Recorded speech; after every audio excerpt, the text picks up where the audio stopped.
Hello, welcome back to another video. So today's video is going to be all about the reality behind part-time jobs in USA. It's like a very controversial topic and there are a lot of assumptions and a lot of conclusions. So let me just break some facts on it and explain you everything in detail. Okay, so first of all, what is part-time jobs?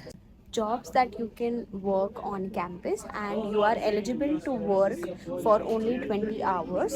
You are eligible to work 20 hours right from the time that you have landed into the US. And in fact, I have known some of my friends who have applied for on campus jobs even before landing up in the USA.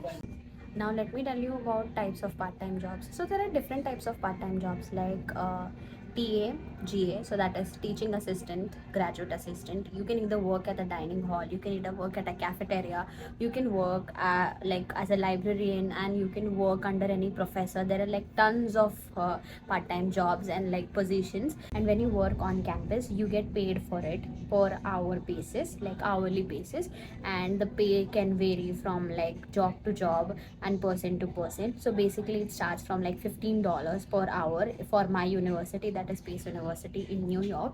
So I know some of my friends who have been working as a graduate assistant and teaching assistant. They have been getting paid $15 per hour and they've been working for 20 hours. Now talking about the other jobs like dining jobs and cafeteria, so for that also you have to go like through online and you have to go through the portal and you have to apply over there. So if your resume gets picked up, you will probably get a call, or you can just go and talk to the person, and like you can just go and talk in person for getting such jobs. Now coming to the main topic, that is the reality of part-time jobs in USA. So if you ask me, as a person who have been staying in the States from like more than a year, it's been 1.5 years, it is tough, it is very competitive. Like having really said that, there are a lot of students coming in and there are very less jobs. So if you calculate it in terms of percentages, only 10 percentage of students from 100 percentage would be getting a part-time job. So if you're coming with that expectation to USA that you would be working, like you will be working part-time, and then in that way you will be paying your tuition fee. So let me tell you, my friend, that is not going to happen, because it's really not possible. So you have to be very lucky and you have to be those 10 percentile people if you're like willing, if you're like actually expecting that you find a part-time job and you fund your education through that. Okay, now talking in terms of numbers. For example, in my case, my first semester tuition fees was $15,000, and I was awarded with a scholarship of $6,000, which would work in such a way that I would be awarded with $3,000 in first semester and $3,000 in second semester. So my $15,000 came up to $12,000 after deducting the 3,000, and from the $12,000, I also saved up some money by taking insurance from outside company and not taking insurance from my own college, where I saved up another like 2,000 or like $1,500. So roughly my tuition fee for first semester was $10,000. So now when I say $10,000, even after getting my scholarship, it came up to only $10,000. So do you really think that, if let's assume if you have come to the States, so now let's assume that you have come to the States and you have a part-time job right from the time that you have come to the States. So when you would be earning $15 per hour and you would be getting 20 hours, because you're only eligible to work for 20 hours. So eventually per week you would be getting like around $300, and when you calculate it to a month, that is like 4 weeks. So roughly you would be making around $1,200 per month. So now you tell me, my friend, you would not only have your tuition fees, right? You would also have your rent. You might also have your loan interest, like how I have, because I've took a loan from Empower and I pay my loan interest every month by myself.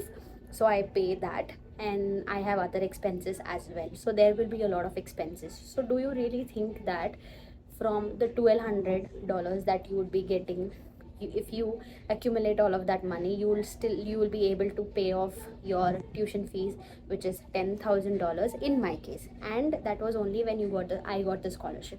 Just imagine if I do not get a scholarship, and if someone do not get a scholarship, so your tuition fees would be around $15,000. If you do not take an insurance also from outside, so it would be $15,000. And when you calculate from $1,200, your rent would be gone from for like $500 and other expenses for $100, you would be eating, so that like $700 to $800. So when I actually calculate, roughly you would be left with around $300 to $400 per month, that too if you do not have any other interests. So I don't really think that you can pay off your humongous amount of $10,000 from your part-time. So if you are coming to the states with the assumption that you can pay off your tuition fee from the part-time earnings, so my friend, you cannot do that, because you're not eligible to work in the states until you get OPT eligible. So that is after graduating, after 2 years, and after completion of your fourth semester, then only you're eligible for 40 hours. There is one more twist: you can still work 40 hours. So how? Let me tell you how. So after completion of 1 year, that is after completion of 2 semesters, you are eligible to work for 40 hours during your summer break, and that is when you find an internship only related to your course, and then you can save up your money for like 2 to 3 months, because your summer vacation is for 2 to 3 months. But then even in that case, if you like earn a lot of money through that, if you get, but in my assumption, even after getting an internship, if you able to, even then you would not be able to pay off your entire tuition fees by yourself. So I'm telling this again and again. So this is like the harsh reality of USA, where students come in thinking that they can work like on campus, and they can do part-time jobs, and they can pay off their tuition fees, and like they will maybe bear their own expenses by themselves. So that's not really happening, because you would be having other expenses. And talking about New York, it's very costly, everything is damn costly here. So anybody who is planning to come to the Pace University, they should know, basically not only Pace University, but this is my experience from other friends of mine who have been working in other universities. For students who are pursuing masters in my university, we do not have a lot of chances of getting on campus jobs, because of course not everybody can placed on campus, right? Jobs are in limited number, and there are like humongous amount of students, so you cannot do it all by yourself. That's all for the video, you guys. I hope this video helps you knowing the real facts about USA. So please do not be confused, and do not come up to conclusions. This, I am speaking through my own experience. I've been in the States from a longer time, so I know. That's all for the video. Thank you. Meet you in next vlog. Bye.